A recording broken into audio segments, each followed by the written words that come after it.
இப்போ நம்ம வீட்டில் போன வாரம் அக்கா இறந்துட்டாங்க. அவங்களுக்கு இன்னைக்கு இது பண்ணுற காரியம். அப்போ வந்து ஸ்க்ரீன் எடுத்துக்கின்னு நேராக வந்து அங்கே ஒரு 5 நிமிஷம் கூட ஆகலைங்க.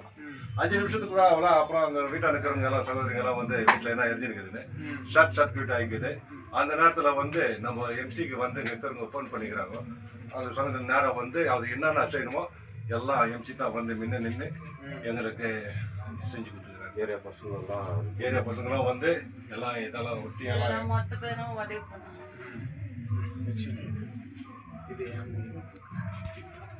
ரொம்ப நன்றிங்க ஐயா.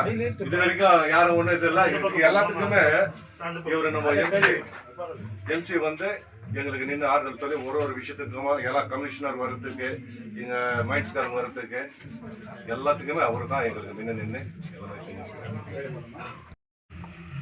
எங்களை வந்து மனுஷனா கூட மதிக்க பாண்டிய வார்டு இது அந்த கமிஷனர் வந்தார், ಮುನ್ಸಿಪಾಲಿಟಿ ಕಮಿಷನರ್ எல்லாம் வந்தாங்க.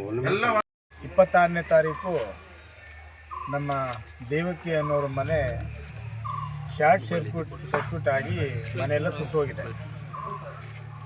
ಸುಟ್ಟೋದ ತಕ್ಷಣ ಈ ಏರಿಯಾದಲ್ಲಿರ್ತಕ್ಕಂಥ ಎಲ್ಲ ಯುವಕರು ಮತ್ತು ನಮ್ಮ ನಗರಸಭಾ ಸದಸ್ಯರಾದಂಥ ವೇಣಿ ಪಾಂಡ್ಯನವರು ನಮ್ಮ ಮುಖಂಡರುಗಳೆಲ್ಲ ಬಂದು ಅವರಿಗೆ ತಕ್ಷಣ ಸಹಾಯಕ್ಕೆ ನಿಂತಿದ್ದಾರೆ. ಆ ನಂತರ ನಗರಸಭೆ ಅಧಿಕಾರಿಗಳಿಗೆ, ತಾಲೂಕು ಅಧಿಕಾರಿಗಳಿಗೆ, ಪೊಲೀಸ್ ಇಲಾಖೆಗೆ ಮತ್ತು ಫೈರ್ ಸ್ಟೇಷನ್ ಎಲ್ಲರಿಗೂ ವಿಷಯವನ್ನು ಮುಟ್ಟಿಸಿದ್ದಾರೆ. ನಮ್ಮ ನಗರಸಭಾ ಸದಸ್ಯರು ಎಲ್ಲರೂ ಬಂದು ಹೋಗಿದ್ದಾರೆ. ಅದರಲ್ಲಿ ಫೈರ್ ಸ್ಟೇಷನ್ ಅವರು ಮಾತ್ರ ಇಲ್ಲಿ ಅಗ್ನಿಯನ್ನು ನಂದಿಸಿ ಅವರಿಗೆ ಯಾವುದೇ ರೀತಿ ಅನಾಹುತ ಆಗದ ರೀತಿಯಲ್ಲಿ, ಪ್ರಾಣ ಹಾನಿ ಆಗದ ರೀತಿಯಲ್ಲಿ ಅವರು ರಕ್ಷಣೆ ಮಾಡಿ ಹೋಗಿದ್ದಾರೆ. ಇನ್ನು ಉಳಿದಂತೆ ಆ ಮನೆಯಲ್ಲಿರ್ತಕ್ಕಂಥ ಎಲ್ಲ ದಾಖಲೆಗಳು, ಬಟ್ಟೆಗಳು, ಬೇರೆ ಬೇರೆ ಮನೆಯ ಸಾಮಗ್ರಿಗಳು, ವಸ್ತುಗಳು ಇವೆಲ್ಲವೂ ಕೂಡ ಸುಟ್ಟು ಭಸ್ಮ ಆಗಿದೆ. ಕಡು ಬಡತನದಲ್ಲಿ ವಾಸ ಮಾಡ್ತಕ್ಕಂಥ ಈ ದೇವಕಿಯರ ಕುಟುಂಬ ಇವತ್ತು ಬೀದಿ ಪಾಲಾಗಿರ್ತಕ್ಕಂಥದ್ದು ಇವತ್ತು ತಾವು ಕೂಡ ಎಲ್ಲ ಪ್ರಚಾರ ಮಾಡಿದ್ದೀನಿ ಮತ್ತು ಸಾರ್ವಜನಿಕವಾಗಿ ಇದು ಇಡೀ ನಗರಕ್ಕೆ ಪ್ರಚಾರ ಆಗಿದೆ.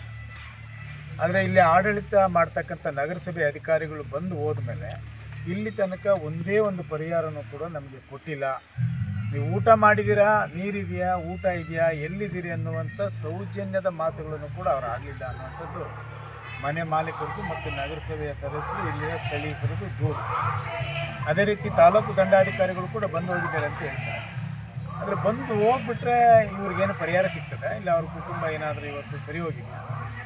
ಯಾವುದೇ ಒಬ್ಬ ವ್ಯಕ್ತಿ ಮಾನಹಾನಿ, ಪ್ರಾಣಹಾನಿ ಆದಂಥ ಸಂದರ್ಭದಲ್ಲಿ ಆಡಳಿತ ಮಾಡ್ತಕ್ಕಂಥ ಯಾವುದೇ ಒಬ್ಬ ಅಧಿಕಾರಿ ತಕ್ಷಣ ಪರಿಹಾರವನ್ನು ಕೊಟ್ಟು ಅವರಿಗೆ ರಕ್ಷಣೆಗೆ ನಿಲ್ತಕ್ಕಂಥ ಅವ್ರ ಜವಾಬ್ದಾರಿ, ಅವರ ಕರ್ತವ್ಯ. ಆದರೆ ಇಲ್ಲಿ ತನಕ ಏನೂ ಅವ್ರು ಮಾಡಿಲ್ಲ ಅನ್ನುವಂಥದ್ದೇ ಅವರ ಆರೋಪ ಇದೆ. ಆದರೆ ಇಲ್ಲಿ ನಗರಸಭೆ ಆಡಳಿತ ಅಧಿಕಾರಿಗಳು ಇದ್ದಾರಾ ಇಲ್ವಾ ಅನ್ನುವಂಥದ್ದು ಇವತ್ತು ಪ್ರಶ್ನೆ ಆಗಿದೆ. ತಾಲೂಕು ದಂಡಾಧಿಕಾರಿಗಳು ಬಂದ ಮೇಲೆ ಕೂಡಲೇ ಅವರಾಗಲಿ ಇಲ್ಲ ಸಂಬಂಧಪಟ್ಟವರಿಗೆ ಅದೊಂದು ವರದಿಯನ್ನು ಮಾಡಿ ತಕ್ಷಣ ಊಟದ ವ್ಯವಸ್ಥೆ ಮಾಡ್ತಕ್ಕಂಥದ್ದು, ಅವರಿಗೆ ಉಳ್ಕೊಳ್ಳಿಕ್ಕೆ ಜಾಗ ಕೊಡ್ತಕ್ಕಂಥದ್ದು ಇದು ಸರ್ಕಾರದ ಆದ್ಯ ಕರ್ತವ್ಯ. ಆದರೆ ನೋಡಿ, ರಾಜ್ಯ ಮಟ್ಟದಲ್ಲೂ ಕೂಡ ಸರ್ಕಾರ ಫೇಲ್ಯೂರ್ ಆಗಿದೆ, ಸ್ಥಳೀಯ ಮಟ್ಟದಲ್ಲೂ ಕೂಡ ಸರ್ಕಾರ ಫೇಲ್ಯೂರ್ ಆಗಿದೆ ಅಂದಾಗ ಈ ರಾಜ್ಯದ ಜನರನ್ನು ಅವ್ರು ಯಾವ ರೀತಿ ಕಾಪಾಡ್ತಾರೆ ಅನ್ನುವಂಥದ್ದು ಇದೊಂದು ಸಾಕ್ಷಿ. KGF ನಗರ ಇರ್ಬೋದು, ಗ್ರಾಮಾಂತರ ಇರ್ಬೋದು, ಒಂದು ಕಡೆ ಅಭಿವೃದ್ಧಿಗಳಿಲ್ಲ, ಇನ್ನೊಂದು ಕಡೆ ಜನಸಾಮಾನ್ಯರು ನೆಮ್ಮದಿಯಾಗಿ ಬದುಕುವಂಥ ವಾತಾವರಣನೂ ಕೂಡ ಇಲ್ಲಿ ನಿರ್ಮಾಣ ಆಗಿಲ್ಲ. ಆತಂಕದ ಪರಿಸ್ಥಿತಿಯಲ್ಲಿ ಇವತ್ತು ಜೀವನ ಮಾಡ್ತಾ ಇದ್ದಾರೆ ಅಂತ ಹೇಳಿದ್ರೆ KGF ತಾಲೂಕಿಗೆ ಎಂಥ ಪರಿಸ್ಥಿತಿ ಬಂದಿದೆ ಇವತ್ತು ಕಾಂಗ್ರೆಸ್ ಸರ್ಕಾರ ಅಧಿಕಾರಕ್ಕೆ ಬಂದ ಮೇಲೆ ಅನ್ನುವಂಥದ್ದು ಈ ಉದಾಹರಣೆ ನಮ್ಮ ಕಣ್ಣು ಮುಂದೆ ಇದೆ. ನಾವು ಸುಳ್ಳು ಹೇಳ್ತಕ್ಕಂಥದ್ದೆಲ್ಲ, ರಾಜಕೀಯ ಮಾಡ್ತಕ್ಕಂಥದ್ದೆಲ್ಲ. ನನಗೆ ತಿಳಿಸಿದ ತಕ್ಷಣ ನಮ್ಮ ನಗರಸಭೆಯ ಸದಸ್ಯರುಗಳು, ನಮ್ಮ ಪಕ್ಷದ ಅಧ್ಯಕ್ಷರಂಥ ಸುರೇಶ್ ಅವರು, ಮುಖಂಡರುಗಳು ಎಲ್ಲರೂ ಕೂಡ ನನಗೆ ತಿಳಿಸಿದ ತಕ್ಷಣ ನಾನು ನೇರವಾಗಿ ಇಲ್ಲಿ ಬಂದೆ. ನನ್ನ ಕರ್ತವ್ಯ, ನನಗೆ ಅಧಿಕಾರ ಇಲ್ಲದೇ ಇರ್ಬೋದು, ಆದರೆ ಈ ಕ್ಷೇತ್ರದ ಜನರಿಗೂ ನನಗೂ ಅವಿನಾಭಾವ ಸಂಬಂಧ ಇದೆ. ಮಾನವೀಯತೆ, ಮನುಷ್ಯತ್ವ ಇಟ್ಕೊಂಡು ನಾವೆಲ್ಲರೂ ಕೂಡ ಬದುಕಬೇಕಾಗಿದೆ. ಕೇವಲ ರಾಜಕೀಯ ಬಂದಾಗ ಅಧಿಕಾರ ಬೇಕು ಅನ್ನುವಂಥದ್ದಕ್ಕೆ ಜನರಿಗೆ ಏನಾದರೂ ಸುಳ್ಳು ಹೇಳಿ ನೀವು ಅಧಿಕಾರ ಪಡ್ಕೊಂಡ್ರಲ್ಲ, ಆ ರೀತಿ ಜನರ ಭವಿಷ್ಯದಲ್ಲಿ ಇವತ್ತು ಚೆಲ್ಲಾಟ ಆಡಬಾರ್ದು. ತಕ್ಷಣ ನಗರಸಭೆ ಆಯುಕ್ತರು ಮತ್ತು ತಾಲೂಕು ದಂಡಾಧಿಕಾರಿಗಳು ಕೂಡಲೇ ಅವರಿಗೆ ಕ್ರಮ ತೆಗೆದುಕೊಂಡು ಅವ್ರಿಗೆ ಏನೇನು ಸೌಲಭ್ಯಗಳು ಸಿಗಬೇಕು ಅದೆಲ್ಲ ಕೂಡಲೇ ಕೊಡಬೇಕು ಅಂತೇಳಿ ನನ್ನ ಆಗ್ರಹ ಇದೆ. ಇಲ್ಲ ಅಂತ ಹೇಳಿದ್ರೆ ನಾನೇ ನಗರಸಭೆ ಮುಂದೆ ಇರ್ಬೋದು, ಇಲ್ಲ ತಾಲೂಕು ಕಚೇರಿ ಮುಂದೆ ಧರಣಿ ಕೂತ್ಕೊಂಡು ಪರಿಹಾರ ಕೊಡ್ತಕ್ಕಂಥದ್ದಕ್ಕೆ ನೀವು ಕಾರಣ ಆಗಬಾರ್ದು. ತಕ್ಷಣ ಕ್ರಮ ತೆಗೆದುಕೊಳ್ಳಿ ಅನ್ನೋಂತೇಳಿ ಅನ್ನುವ ಮಾತನ್ನು ನಾನು ಒತ್ತಾಯ ಮಾಡ್ತೇನೆ, ಆಗ್ರಹ ಮಾಡ್ತೇನೆ. ಮುಂದಿನ ದಿನಮಾನಗಳಲ್ಲಿ ಇಂಥ ಅವಘಡಗಳಾದಾಗ ತಕ್ಷಣ ಸ್ಪಂದಿಸಬೇಕಂತೇಳಿ ನನ್ನ ಆಗ್ರಹ. ಅಲ್ಲ, ಏನಾಗಿದೆ, ರಾಜ್ಯ ಸರ್ಕಾರ ಆಗಲಿ ಮತ್ತು ಸ್ಥಳೀಯವಾಗಿ ಆಡಳಿತ ಮಾಡ್ತಕ್ಕಂಥ ಕಾಂಗ್ರೆಸ್ ಸರ್ಕಾರದ ಎಲ್ಲರೂ ಕೂಡ ಇವತ್ತು ನಿರ್ಲಕ್ಷ್ಯಕ್ಕೆ ಒಳಗಾಗಿದ್ದಾರೆ. ಜನರ ಅಭಿವೃದ್ಧಿಯತ್ತ ಗಮನ ಹರಿಸ್ತಾ ಇಲ್ಲ. ಅವ್ರಿಗೆ ಜವಾಬ್ದಾರಿ ಇಲ್ಲ. ಅಧಿಕಾರ ಸಿಕ್ಕಿದೆ, ಇವರ ಮೇಲೆ ಅಧಿಕಾರ ಮಾಡ್ತಕ್ಕಂಥದ್ದು ಅಷ್ಟೇ ದರ್ಪ ದೌರ್ಜನ್ಯ ಮಾಡ್ತಾಯಿದ್ದಾರೆ, ಬೇರೆ ಇನ್ನೇನಿಲ್ಲ.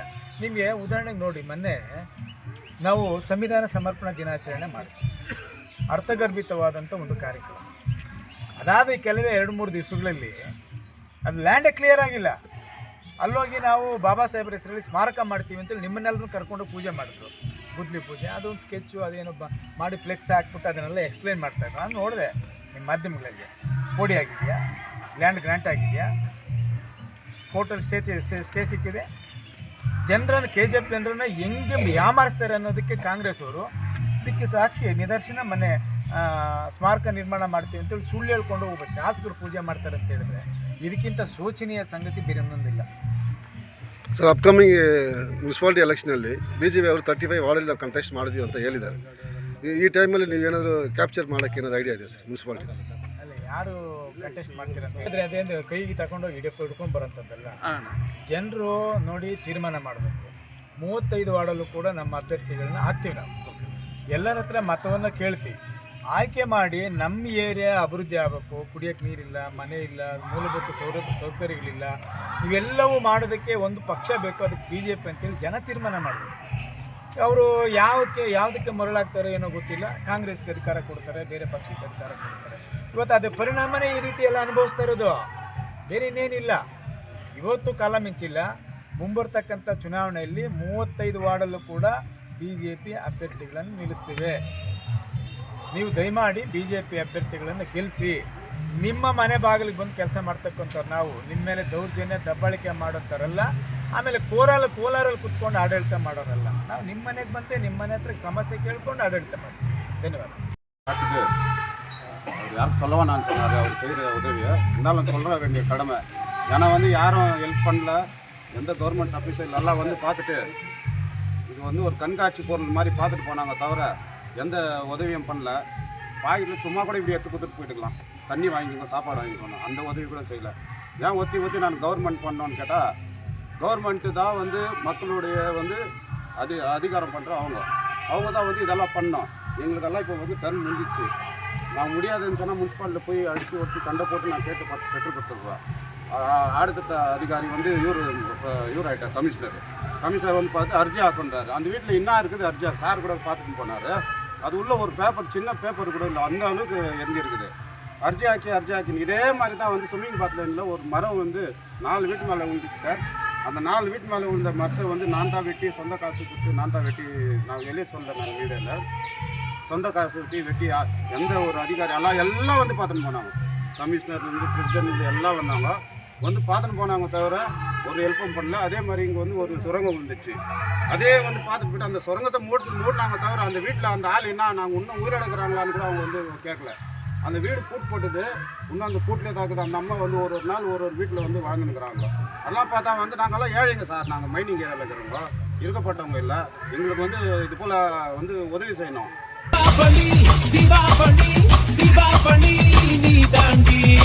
ஆரம்பிக்கலாங்களா?